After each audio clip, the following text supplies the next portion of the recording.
ટેકનોલોજીની જોડે આપણે બી ચાલતું રહેવું જોઈએ, બરોબર ને? અત્યારે પોડકાસ્ટનો જમાનો કહેવાય, તો આપણે બી કંઈક અવલૌકિક કરવા જઈ રહ્યા છે. આપણે પહેલા વક્તા જીમીભાઈ પધારજો. આપણે જીમીભાઈનો ટૂંકમાં પરિચય લઈએ તો પોતે 4 વર્ષથી કાર્યકરની અંદર સેવામાં છે અને છેલ્લા મારી જોડે સહસંચાલકની સેવામાં પણ જોડાયા છે. તો ખાસ જીમીભાઈનું આપણે સ્વાગત કરીશું. પોતે આજના પ્રવક્તા છે, જેના ઉપર પોડકાસ્ટ છે એવા આપણા કૃષ્ણાભાઈ સોની. કૃષ્ણાભાઈ સોની આગળ આવજો. કૃષ્ણાભાઈ સોની એકદમ ઉત્સાહી કાર્યકર, બરોબર ને? મહારાજે કીધું ને ધણીની જેમ સેવા કરવી. ધણીની જેમ એટલે સંચાલકને એવું કહે છે કે ભાઈ કચરો વાળો, એવી રીતે નહીં. મને કીધું સેવા કરવાની એટલે કરવાની જ. ફરી આમાં શું ચા ના આવવું જોઈએ. તો આપણા કૃષ્ણાભાઈ આજે છે આપણે પોડકાસ્ટમાં જોડીશું. ગુજરાતી કહીએ તો પહેલું વસ્તુ તો લાભની જ હોય. હા, બરાબર. તો તમે હાલમાં જ્ઞાન સત્રનો લાભ લઈને આવ્યા છો, તો તેમાંથી તમને શું લાભ મળ્યો એ પહેલા જણાવી દો. સૌથી પહેલાં તો આ જ્ઞાન સત્ર જે હતું એ 7 દિવસનું હતું. અમે 7 દિવસ મંદિરમાં રોકાયા હતા.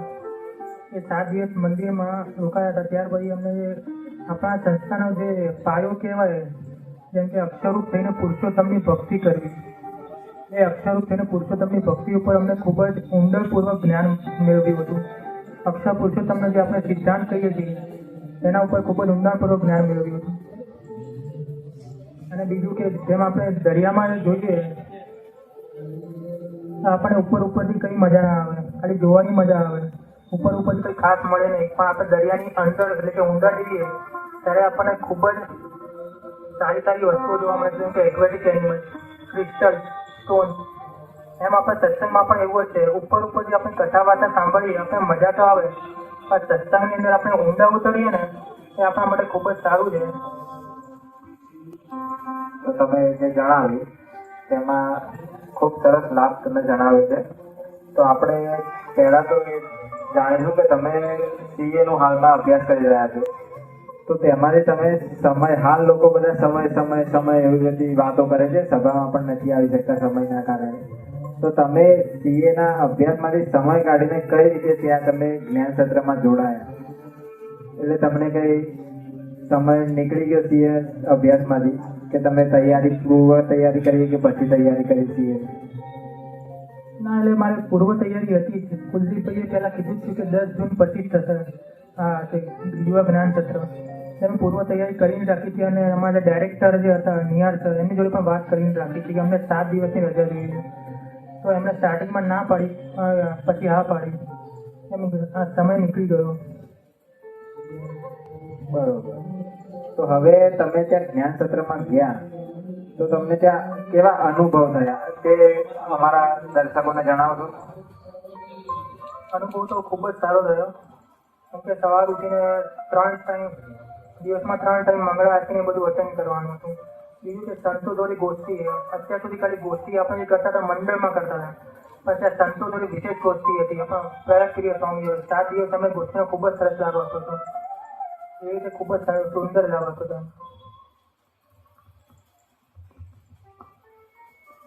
ગોષ્ઠીમાં તો સરસ મજા આવી જશે તમને.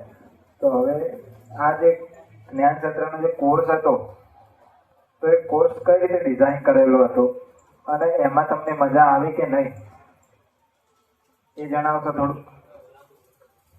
એ જ્ઞાન સત્રનો જે કોર્સ હતો ને એ ખૂબ જ સારી રીતે ડિઝાઇન કરેલો. આપણને મજા પણ આવે અને સત્સંગનું જે આપણે ઊંડાણપૂર્વક જે જ્ઞાન હતું એ પણ પ્રાપ્ત થાય. એ રીતે ખૂબ જ સુંદર રીતે ડિઝાઇન કર્યો હતો.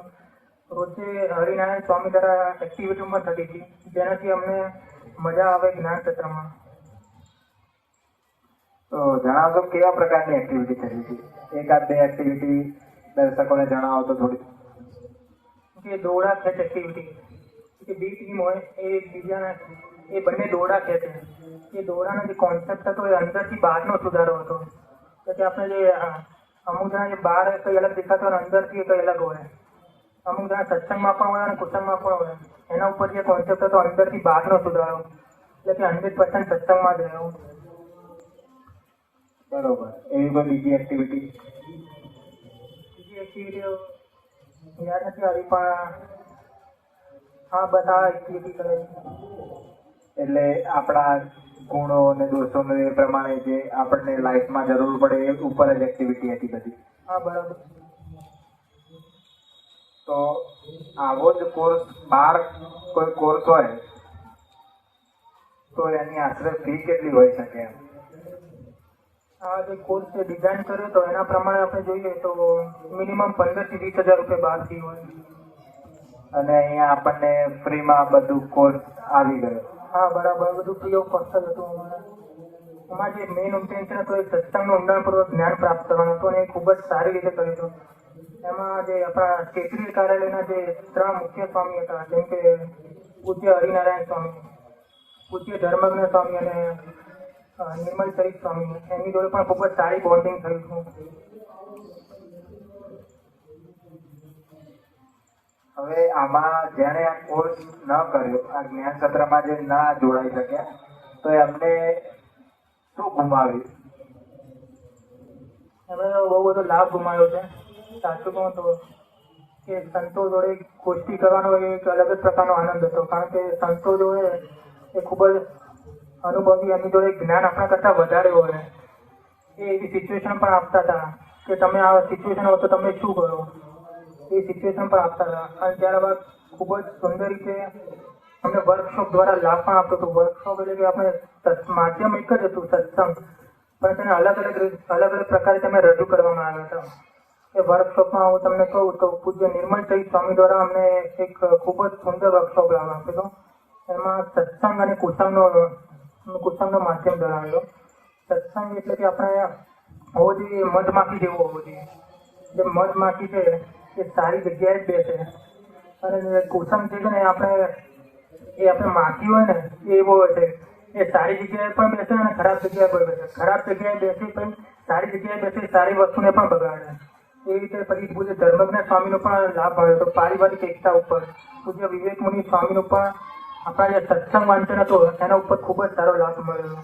પછી સોશિયલ મીડિયાનો વિવેક, આપણે જે આજના યુગમાં આપણે સોશિયલ મીડિયાનો વિવેક જે છે એ રાખતા નથી, અને અગર આપણો સ્ક્રીન ટાઈમ હોય છે ને એ મોર દેન 3-4 અવર્સથી વધારે હોય છે. તેના ઉપર પણ ખૂબ જ તમને લાભ આપતો હતો વર્કશોપ દ્વારા.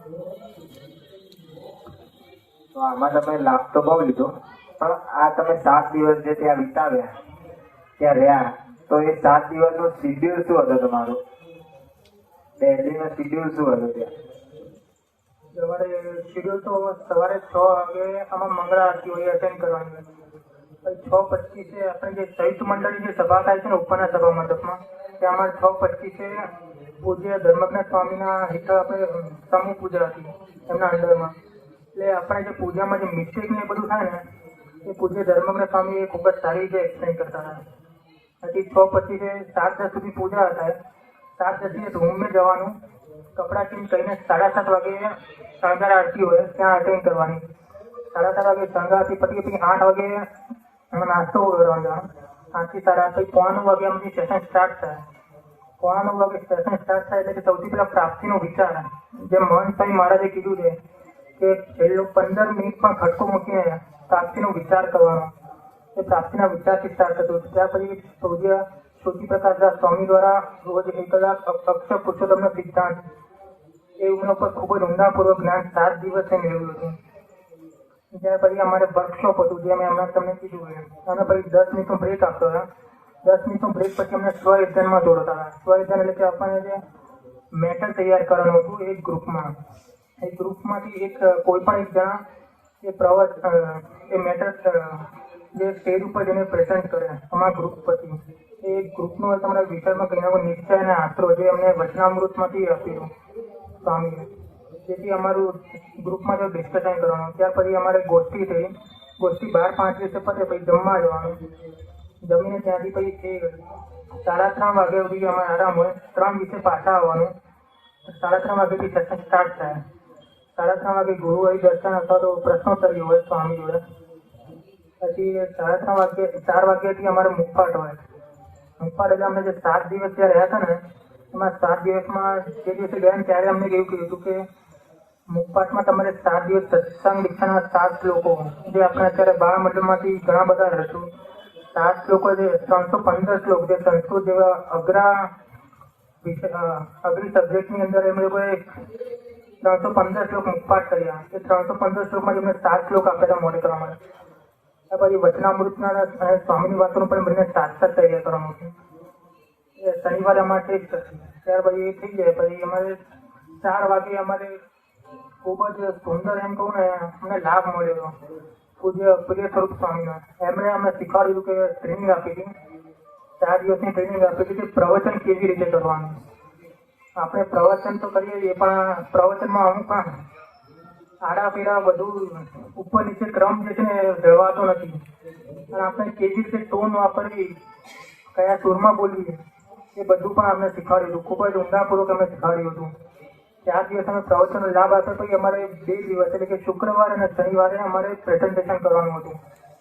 એ પ્રવચન ઉપર પીપીટીના માધ્યમથી સંસ્કૃત દ્વારા સંવાદ દ્વારાથી આવી રીતે પછી 4:30 વાગ્યાથી લઈને 5 વાગ્યા સુધી. પછી 5 વાગે અમારે કથા વાર્તામાં એ બધા આવતું હતું. 6 થી 7 અમારે શું એ સેવા હતી. 7 વાગે પછી સંધ્યા આરતીમાં જોડાવાનું. 7:30 વાગે અમારે જમવા જવાનું. પછી 8 વાગ્યાથી સેશન સ્ટાર્ટ થાય.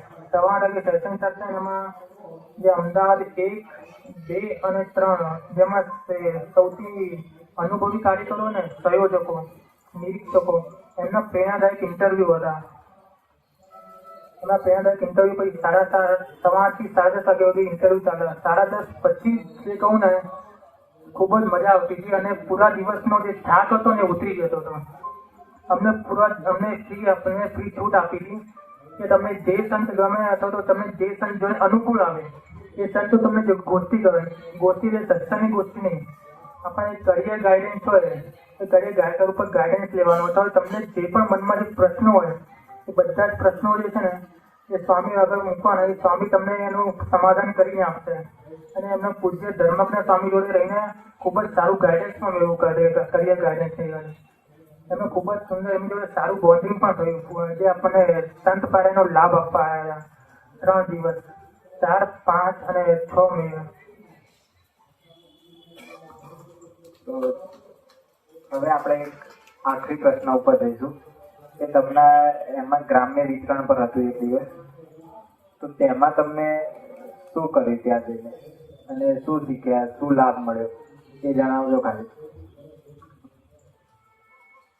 ગ્રામ્ય વિતરણમાં તો ઘણું બધું શીખવા મળ્યું.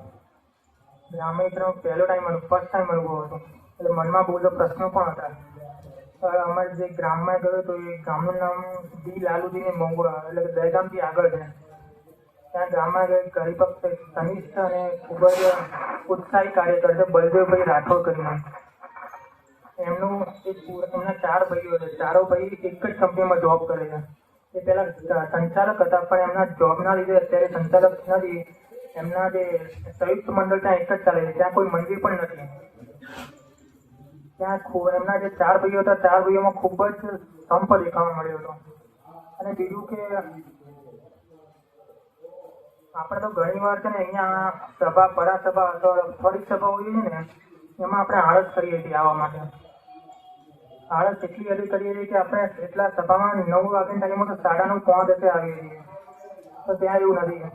ત્યાં મંદિર પણ નથી, હરિમંદિર પણ નથી. ત્યાં સંયુક્ત મંડળ થાય છે. અત્યારે સંયુક્ત મંડળમાં વાત કરીએ તો 1995માં જે ડૉક્ટર સ્વામીએ ત્યાં એને પધરામણી કરી. ત્યાર પછી સંયુક્ત મંડળ ચાલુ થયું. અને અત્યારે તો એ જે મંડળ છે રજીસ્ટર થવાના કગાર ઉપર છે. હમણાં થઈ જ ગયું હતું.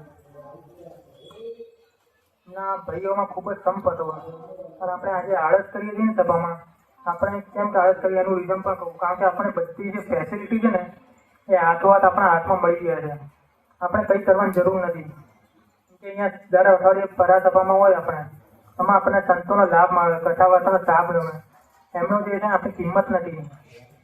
અને બીજા ઘણા બધા લાભો આપણને મળે છે બેઠા બેઠા. ખાલી આપણે આવવાનું હોય તો એમાં આપણે આળસ કરીએ છીએ. પણ ત્યાં જે છે પરાસભા થાય છે ને જે મંદિર તો નથી પણ ત્યાં એક હરિભક્તના ઘરે થાય છે, બળદેવભાઈના ઘરે. ત્યાં 2 કે 3 મહિનામાં એક જ વખત સ્વામીશ્રી લાભ આપવા આવે છે. એ એમનાથી એ શીખવા મળ્યું કે આપણે સભામાં કોઈ દિવસ આળસ ના કરવી જોઈએ આવવામાં. અને બીજું કે કેટલા પણ કાર્ય હોય કે અમે બીજી શેડ્યુલમાંથી પણ આપણે ટાઈમ નીકાળીને આપણે સભામાં આવવું જોઈએ. શ્રી સ્વામિનારાયણ ભગવાનનું. તો કૃષ્ણાભાઈ, હવે તમે અહીંયા જે શીખીને આવ્યા છો એનો લાભ આપણે યુવક મંડળને પણ ભવિષ્યમાં આપજો. તને મને બેન તને મારથી અંતિમ શ્વાસ સુધી હું સેવા કરવા માટે હું તત્પર છું.